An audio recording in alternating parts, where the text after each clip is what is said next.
Hello, welcome to Random Review. So today I'm going to talk about Guardians of the Galaxy Volume 2. So after the huge success of the first one, it made so much sense to obviously make a sequel. Not clearly because Marvel owns it or the fact that Disney owns it, they want to make that money surely. So anyway, I'm going to do my usual kind of way I do my reviews. I talk about the good, I talk about the bad, and at the end I will talk about spoilers. So I'm going to try and do my best to not see specific spoilers in my good and bad. So, but I will obviously say right now, this is a spoiler review by rights, but I'm going to try and keep it more for the end. So, yeah, mostly let's talk about the good first of all. So yeah, the film starts off, apparently it's 6 months after the first film. That's what I heard from obviously James Gunn in the behind the scenes. And I really like the opening sequence of this film. It's really quite nicely done of this kind of one take kind of shot of seeing Groot dance, his kind of point of view basically. I quite like about Baby Groot. Baby Groot is absolutely useless in this film, but I quite like that. It's very rare you find a hero character in, you know, well, nearly any kind of, if it's an action movie or a superhero movie, whatever, and they're actually terrible and they're actually useless. That's very rare to find, but you kind of give that free pass almost. Really, normally you'd be like, I don't like that, I quite hate that sense, but there's something there is something endearing about Baby Groot. There's no point denying about that, but I like how they do that. It's really nicely done, I must say, that opening sequence, play with ELO in the background. But I was a bit like, see, as soon as they kind of said like, is something like, why did you bring the music and all that? And I was thinking, oh god, is this, we're not going to go down Suicide Squad territory here, are we? Where it's just like any excuse to put music playing, but it didn't distract me too much. But I like the look of the creature as well. I thought it was a nice looking creature. I like the group together. I thought they were really well done. There's actually, I forgot to actually say, there's a really nice, obviously the actual opening, where you see, you know, Kurt Russell, a young Kurt Russell, with that amazing hair that he used to have in the 80s, which was really quite nicely done actually. I quite liked that. That whole opening actually, to be honest. But there's a couple of things I quite like about this film, I'm not gonna lie. I like the look of the characters. I think every character just looks so great and have their own unique look. I very much like that, and especially for a sci-fi film. I always will quite I would quite like that. You know, there's no point like a Star Wars movie. You kind of hope for getting characters that look obviously quite, you know, different that you wouldn't normally see. But other stuff that I quite liked, I should actually quite say I actually did enjoy this movie. If I had like a ranking of like the first one and the second one, I would say they're basically on par. I don't think this is better than the first one. I don't think it's worse than the first one. I think they're very much on par, which is quite something because the Guardians of the Galaxy first film for me was very up there. I just don't think it peaked, but I don't think it went down. I think it was just a nice levels, you know. But that's still high by rates, you know.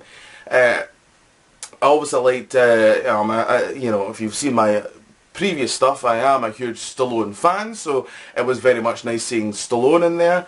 A couple of things where I liked, but I'm thinking to myself, is this suitable for like kids? Because there's no point denying there is a whorehouse in this film, and I'm thinking to myself, wow, that's quite on the nose and dark. I think personally, to have that kind of theme in there, and like there was a shot where I like this whorehouse where by rights it's robots, which I quite like, and it's actually really dark when you think about it, because like what basically happens is once they're done, they just switch themselves off, and it's like, wow, that's quite sneedy and that's quite dark there, that kind of moment there.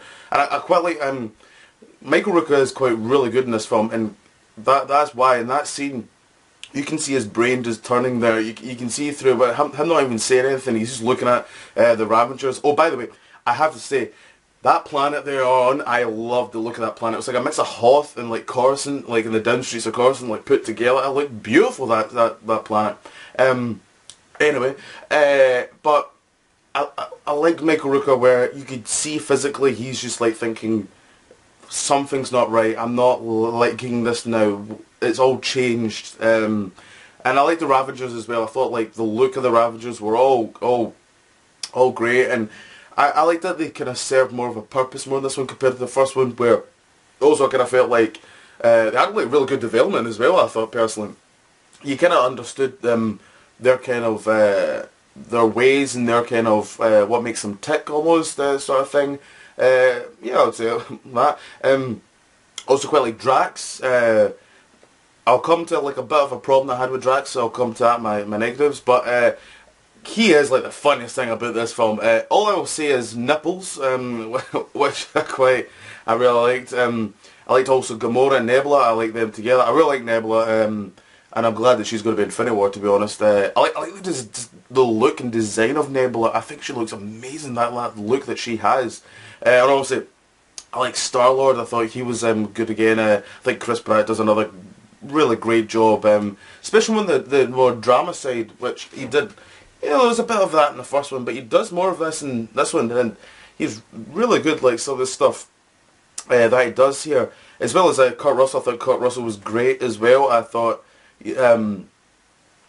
there's a thing, I'll keep for the spoiler bit right now, but there's a thing where I feel like Kurt Russell goes from being, well, he's quite charming actually, he's a lovable, you know, something about kind of mysterious about him, father, to, wow, from one sentence he is a disgusting piece of shit, basically. He is, Kurt Russell's character Ego is probably one of the best villains, because from that one sentence that he says, he goes from just the most hated person ever, and that's the point of a villain. You want to like hate them, but kind of like them, I guess, by rights. But yeah, what kind of happens? I think from that one sentence, if you kind of know what I'm going to say here, but and I'll say in the spoiler about what happens. But for me, it's like, wow, that was quite dark, and I quite enjoyed that. But overall, like, I want to say about my kind of good bits here. One thing I quite like about this film, and it happens mostly with every sequel. It happened with Age of Ultron by rights, you know, rights Winter Soldier, but I work with Winter Soldier. Even with Thor Dark World, no pun intended with the word dark, where, you know, Empire Strikes Back is known for it. You go for more the darker tone for the sequel. That's great for some movies, but thank God they didn't really do it heavily by rights in the main theme of this movie. It's more by rights, they went more for the fun, more for the weird, and I really quite like that they've done that for me personally. So on to like kind of my bad. I'm not gonna lie, I don't have much. It's more like nitpicks, but I'm not going to lie. The fact that he's called Drax the Destroyer, I think it's a bit weird that he doesn't do much by rights. He doesn't, like, he fights at the start, and then after that, he's just like, there's, I don't know what's going on with Drax, but he just doesn't seem to actually do much in the film. It's like, it's a bit of a weird structure of a movie, I'm not gonna lie. The whole second act is literally, obviously, just Ego's planet, and it is very much just dialogue, and the only action that's happening is with Rocket Raccoon and Yandu and all that. So it's an interesting approach, if I'm honest. That's also my little bit of a problem that I have. I do think it gets a little bit thin nearing the end of the second act before it heats up again with Kurt Russell and Star-Lord, what happens with them, and when he actually reveals his kind of plan. Because I thought it was getting to a stage where there was a scene where Drax is like sleeping and all that, and I'm thinking to myself, like, why are we like really like, I don't know, I just feel like there needed to be a bit more of a push here, or something I needed to feel a little bit.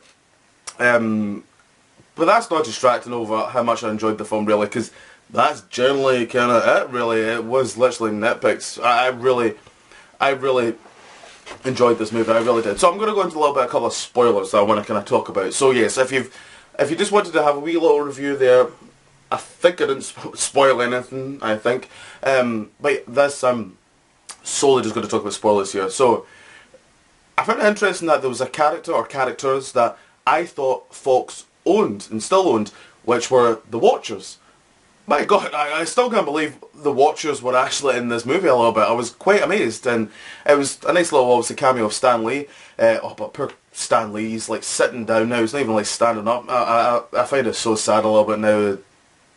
But I was just amazed to see the Watchers. I was like thinking, I swear I thought Fox owned them because they're more Barry's Fantastic Four, unless they've secretly actually got the Fantastic Four and they're just going to keep it for the now, or maybe they just made a deal where, because I know like Eagle was actually part of Fox and they managed to kind of made a, you know, I don't know, words, where they kind of, I think it was the character from Deadpool, I want to say, they kind of made a swap basically of the characters, and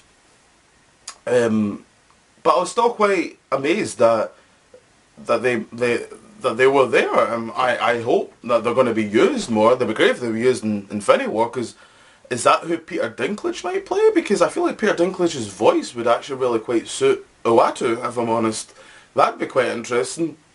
A couple of stuff, as well, it is spoilers, so I'm going to talk about it.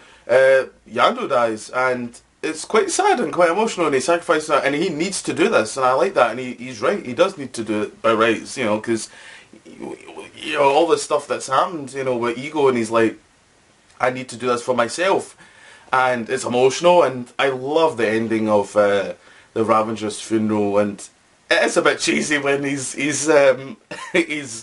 ashes become an arrow. That was a little bit cheesy, but you know, the Guardians of the Galaxy is a bit of cheese, isn't it? So I'm not too hung up on that, but I thought that was really beautifully done. And seeing Stallone again and all that, I thought that was really, and also obviously Ving Rhames was there, and Michelle Yeoh was the other Guardians with other ones as well. That was quite interesting, and couple of other kind of stuff I kind of want to talk about. Also, I mentioned about with Ego, with that one line that he says, and obviously the line I was talking about is the fact that, you know, he says, you know, it got really dramatic, and then he says, I felt gutted putting that tumour in your mother, and it was like, wow, that really kind of just made, because like, he needs to kind of like end the kind of, the circle with everyone, because you find obviously, that's what's quite crazy about this film. It's basically about child trafficking, and it's quite you know, that is quite some dark stuff. I'm not gonna lie, I did say the film's not really dark, but there is some dark themes in the film, and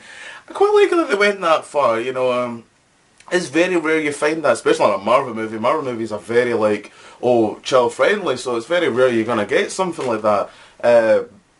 But I did enjoy that kind of that they went that far a little bit, like, because you see that shot where you see all the skeletons and you're like, right, shit, something's bad happening here, you know.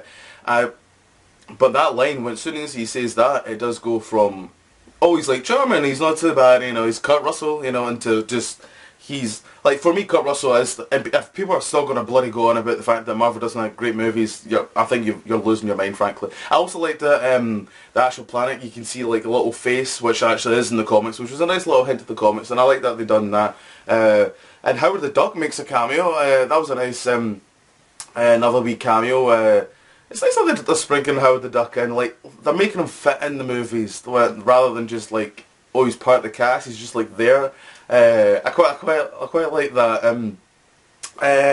But yeah, I think that's kind of it of like the stuff I've kind of got my brain. What I liked about it as well, I just want to quickly say, I had like, obviously there was, you know, they mentioned Thanos a good couple of times and all that, but it's not like, you know, it doesn't feel forced of, you know, that's what I'm quite liking so far about Phase 3. Civil War, Doctor Strange and Guardians of the Galaxy so far, none of them feel forced that, oh, here's Infinity War, Infinity War's coming, you know. Don't get me wrong, I think Thor Ragnarok's going to be a little bit like that, but I'm not getting that right now, and I quite like that, you know. It's like, you know, give it some breathing space until, you know, Infinity War is going to be huge, and I really can't wait for that movie, I really can't, but I'm waffling on now, but anyway, so yeah, that's my kind of like little review. I really enjoyed this movie. I thought it was a fun movie, basically, with a little bit of good heart, which is very rare to find now in movies nowadays, especially the big movies. I mean, it's very rare to find a nice bit of heart with a movie.